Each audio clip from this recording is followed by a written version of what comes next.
Hey everyone, and welcome back to the channel, or if you're new here for the first time, welcome. My name is Stephanie and I'm a dog mom to two rescue dog boys.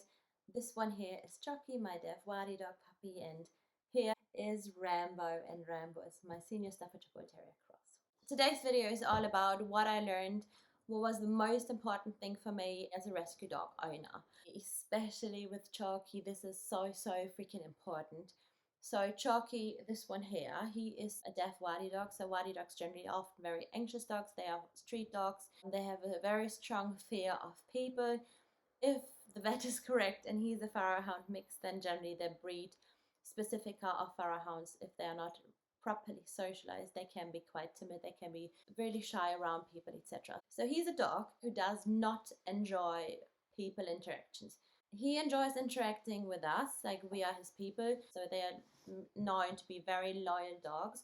They are known to be loyal to just one family, sometimes even just one person. He's also deaf, so he can't hear if someone is being like talking friendly, etc. So for us, this was really important, but also with the Rambo.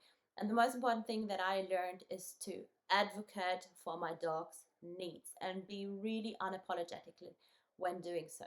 Being friendly, being polite, but being really clear and saying no, setting boundaries when people interact with your dogs. And I think it's not the people's fault necessarily, because people just see a dog and they'll be like, ah!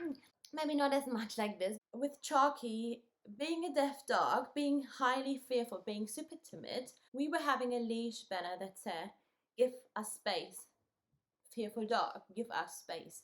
The amount of people that would have the need to talk to us, you can, if you have a dog, you should be able to read signs if a dog is in distress, if a dog is not just in distress, but clearly petrified, terrified, like, and it was clear, like he was in absolute agony if someone came, and it didn't matter back then whether it was a dog person, if it was anyone. He was just scared. He was scared of the world. He was scared of dogs. He was scared of everything. And I had to tell people, like, he is, like, they were like, oh, what is he scared of? And I'm like, he's scared of you. He's scared of people. And the number of people who came to me and said, oh, I'm a dog person, it's okay, let me try. Or no, dogs love me, and literally came from top, like they just came to, like, from the top and tried to reach his head, like full on. Breathe.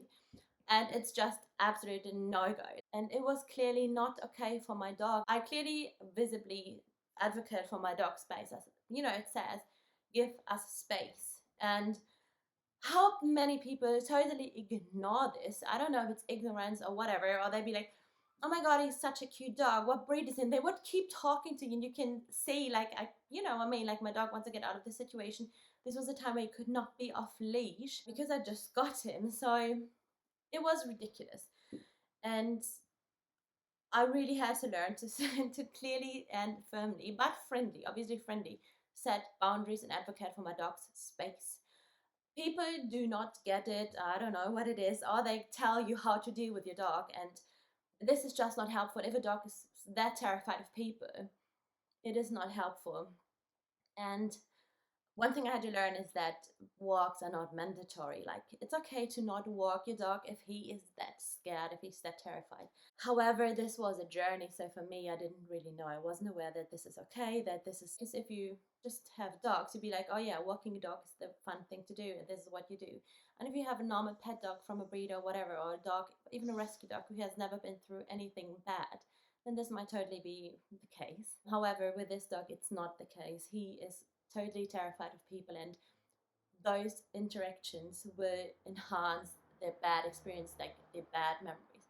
He can by now be off leash with our doggy friends, and he might give a noise group, like, like when someone comes that he knows, and it's on his terms, and we have known these people since 3 months. So this is how slow we go, and this is our pace, the slow pace we go.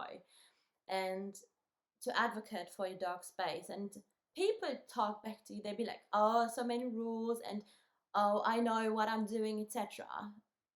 And even if you do, you clearly don't know what to do with my dog.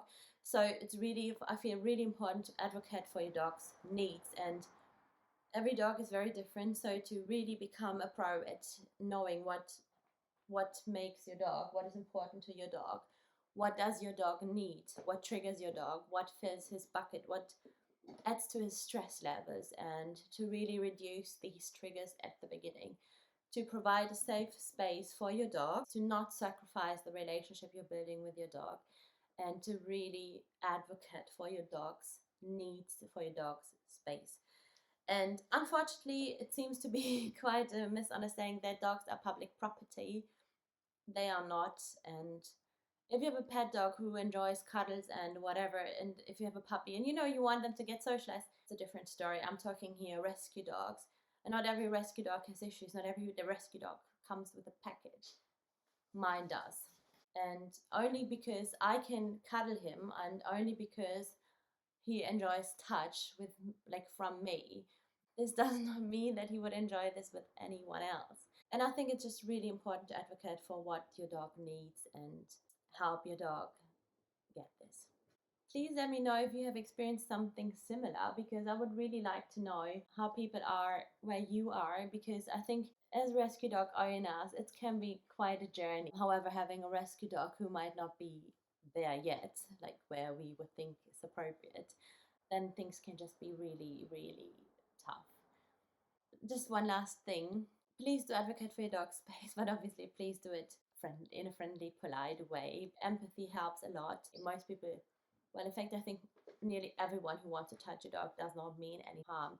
They don't mean to be rude. Most people don't know that it's best to wait until a dog has calmed down to say hello to them. So it's not something that should be punishing or anything. It's more about interacting with one another. But please do advocate for your dog's space or needs, because if having rescue dogs, this can become really important. Thank you, and I will see you next week.